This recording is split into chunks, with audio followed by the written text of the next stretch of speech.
नंदुरबार जिल्हा पोलीस अधीक्षकपदी अश्विनी सानप तर मावळते SP श्रवण दत्त यांची पुणे येथे बदली। अश्विनी सानप या IPS अधिकारी असून पुणे लोहमार्ग रेल्वे पोलीस अधीक्षक म्हणून त्यांनी सेवा बजावली आहे।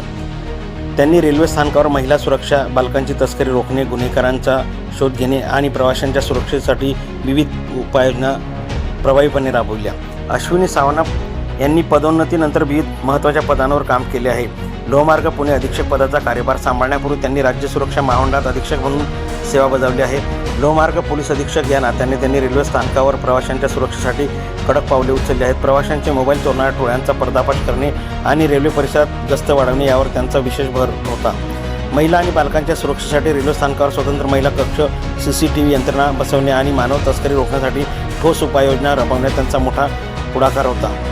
महिला सक्षमीकरण आणि मार्गदर्शन यासाठी ग्रामीण भागातून आणि मराठी माध्यमातून पुढे आलेल्या अश्विनी सानप यांनी स्पर्धा परीक्षा देणाऱ्या विद्यार्थ्यांना नेहमीच मार्गदर्शन केले आहे। खडतर परिश्रमातून IPS पर्यंत पोहोचलेला त्यांचा प्रवास अनेक तरुणींसाठी अत्यंत प्रेरणादायी आहे। त्यांच्या मार्गदर्शनाखाली पुणे लोहमार्ग पोलीस दल प्रवाशांच्या सुरक्षेसाठी आणि गुन्हेगारी नियंत्रणासाठी अत्यंत सक्रियपणे कार्य करत आहेत। यापूर्वी सन 2011 मध्ये नंदुरबार जिल्हा पोलीस अधीक्षक म्हणून शारदा राऊत यांची कारकीर्द होती।